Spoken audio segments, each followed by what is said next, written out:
जैसे मकड़ी एक एक तार अपने अंदर से निकाल सुंदर जाल बुनती है, उसी प्रकार प्रकृति ने अपनी चेतना के इस धागों से इस सुंदर सृष्टि का सर्जन किया।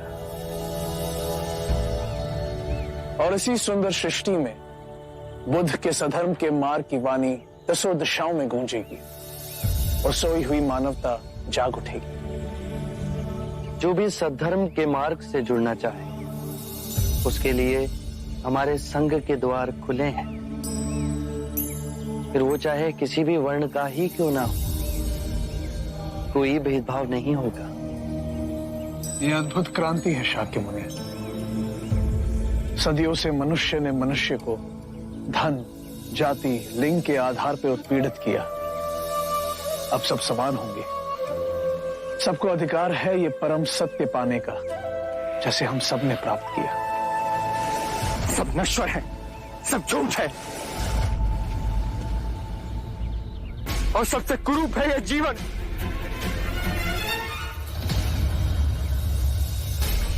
छोड़िए मुझे, छोड़िए, छोड़िए, छोड़िए मुझे।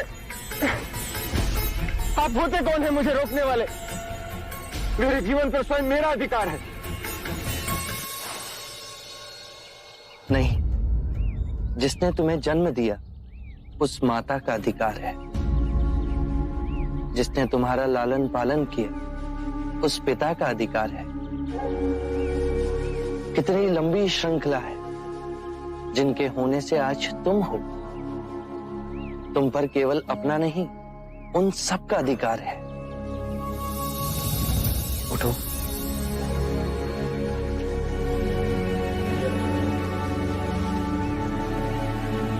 क्षणिक आवेग था मन का, अब वो शांत हुआ? क्षणिक नहीं, जीवन में सब कुछ पाया। सुख, धन, ऐश्वर्य, काम वासनाओं की तुष्टि, और वो सब क्षणिक था।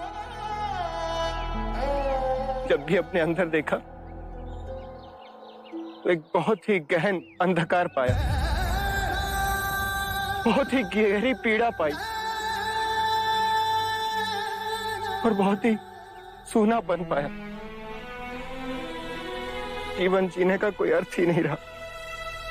इच्छा जब तड़पती है तो हमें लगता है कि जब वो पूर्ण होगी तो हम तृप्त हो जाएंगे, पर जैसे ही इच्छा पूर्ण होती है हमारा मन फिर से सूनेपन से भर जाता है। जानते हो क्यों? जब इच्छा की कामना थी तो वो स्वप्न था। जब इच्छा पूर्ण हुई तो अंतर समझ गया कि ये भी स्वप्न ही है। एक क्षण ना पकड़ सके और हाथों से फिसल गया। तो क्या इस जीवन में कुछ भी अनश्वर नहीं है? बाहर के सुखों को भोगने की कामना से अतृप्त रहो। बाहर दौड़ने से कुछ नहीं होगा। जीवन से घबरा, उसे नकारने से कुछ नहीं होगा। अपनी जीवन यात्रा अंतर की दिशा में मोड़नी होगी।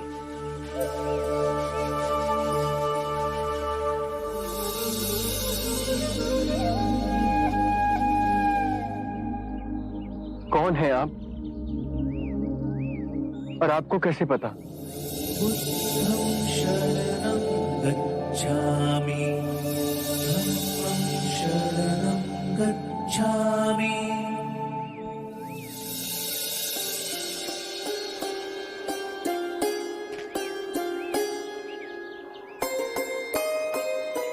मैंने आपसे सुंदर व्यक्ति आज तक नहीं देखा।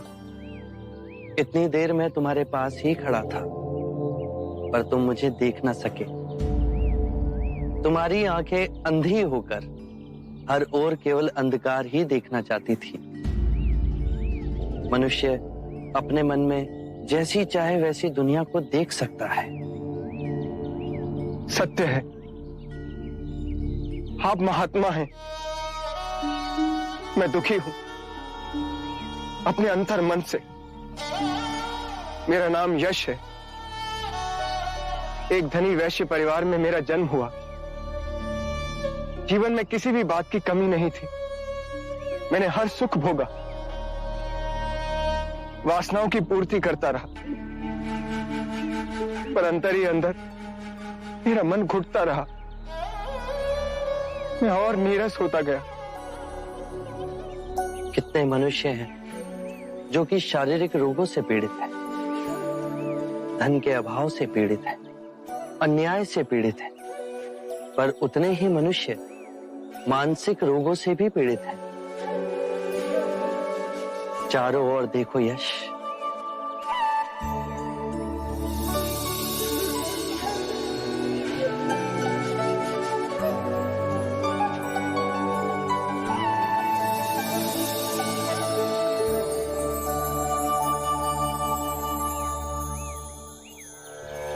इतना सुंदर। जब तुम कूदने जा रहे थे तो क्यों तुम इस सौंदर्य को नहीं देख सके? क्योंकि मैं देखने के लिए तैयार ही नहीं था। मैं केवल अपने ही दुखों की प्रतिध्वनि देखना चाहता था। और अब तुम शांत हुए, स्थिर हुए, पर प्रकृति नहीं बदली, वो वैसी ही है। तुम्हारी आंखें बदल गई। किसी भी बात की अति, चाहे सुख की ही हो, केवल दुख को ही जन्म देती है। इसीलिए मध्य में रहो, तो जो जैसा है वैसा ही दिखेगा। परम शांति पाओगे।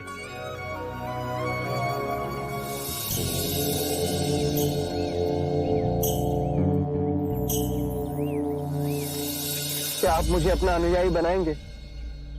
हमारा जीवन सादगी से जुड़ा है। धरती हमारा बिछौना है और जो भिक्षा में मिले वही हमारा भोजन।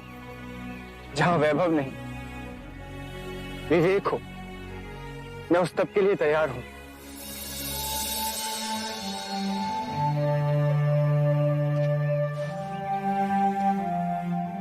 हर कोई जो इस पृथ्वी पर जन्मा है उसे परम ज्ञान पाने का अधिकार है। बस पहला पग उसे उठाना है।